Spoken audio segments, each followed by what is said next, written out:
Chapitre 20. Ce qui arriva sur mer à Candide et à Martin. Le vieux savant, qui s'appelait Martin, s'embarqua donc pour Bordeaux avec Candide. L'un et l'autre avaient beaucoup vu et beaucoup souffert.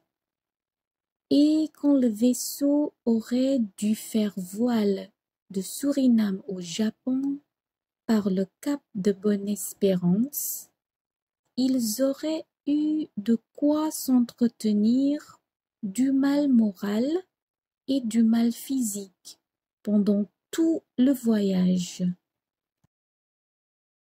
Cependant, Candide avait un grand avantage sur Martin, ce qu'il espérait toujours revoir mademoiselle Cunégonde, et que Martin n'avait rien à espérer. De plus, il avait de l'or et des diamants. Et quoiqu'il eût perdu 100 gros moutons rouges chargés des plus grands trésors de la terre, quoiqu'il eût toujours sur le cœur la friponnerie du patron hollandais, cependant quand il songeait à ce qui lui restait dans ses poches, et quand il parlait de Cunégonde, surtout à la fin du repas, il penchait alors pour le système de Pangloss. « Mais vous, monsieur Martin, dit-il au savant, que pensez-vous de tout cela? Quelle est votre idée sur le mal moral et le mal physique? » Monsieur, répondit Martin, mes prêtres m'ont accusé d'être socinien, mais la vérité du fait est que je suis manichéen. Vous vous moquez de moi, dit Candide. Il n'y a plus de manichéens dans le monde. Il y a moi, dit Martin. Je ne sais qu'y faire, mais je ne peux penser autrement. Il faut que vous ayez le diable au corps, dit Candide. Il se mêle si fort des affaires de ce monde, dit Martin, qu'il pourrait bien être dans mon corps, comme partout ailleurs. Mais je vous avoue qu'en jetant la vue sur ce globe, ou plutôt sur ce globule, je pense que Dieu l'a abandonné à quelque être malfaisant. Je n'accepte toujours Eldorado.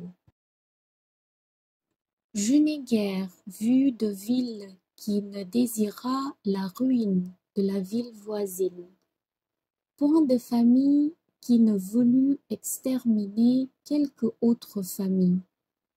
Partout les faibles ont en exécration les puissants devant lesquels ils rompent, et les puissants les traitent comme des troupeaux dont on vend la laine et la chair.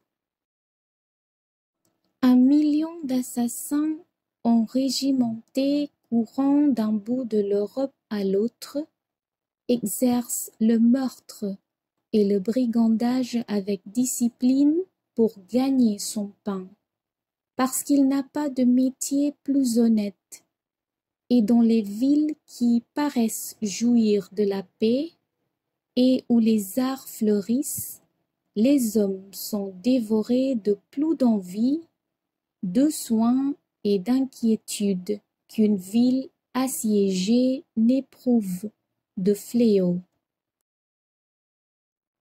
Les chagrins secrets sont encore plus cruels que les misères publiques. En un mot, j'en ai tant vu et tant éprouvé que je suis manichéen. Il y a pourtant du bon, répliquait Candide. Cela peut être, disait Martin, mais je ne le connais pas. Au milieu de cette dispute, on entendit un bruit de canon. Le bruit redouble de moment en moment. Chacun prend sa lunette.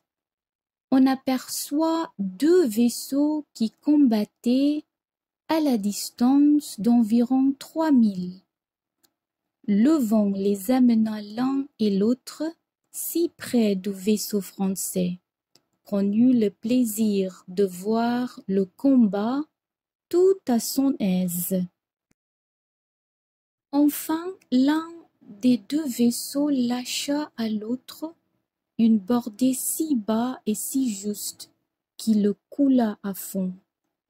Candide et Martin aperçurent distinctement une centaine d'hommes sur le tillac du vaisseau qui s'enfonçait.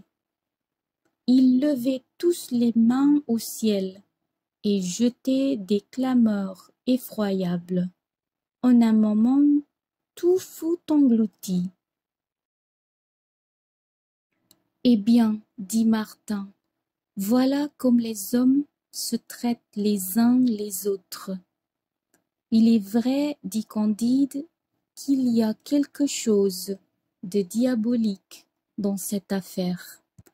En parlant ainsi, il aperçut je ne sais quoi d'un rouge éclatant qui nageait auprès de son vaisseau. On détacha la chaloupe pour voir ce que ce pouvait être. C'était un de ces moutons. Candide eut plus de joie de retrouver ce mouton qu'il n'avait été affligé d'en perdre sans tous chargés de gros diamants d'Eldorado. Le capitaine français aperçut bientôt que le capitaine du vaisseau submergeant était espagnol et que celui du vaisseau submergé était un pirate hollandais. C'était celui-là même qui avait volé Candide. Les richesses immenses dont ce scélérat s'était emparé furent ensevelies avec lui dans la mer, et il n'y eut qu'un mouton de sauvé. « Vous voyez, dit Candide à Martin, que le crime est puni quelquefois.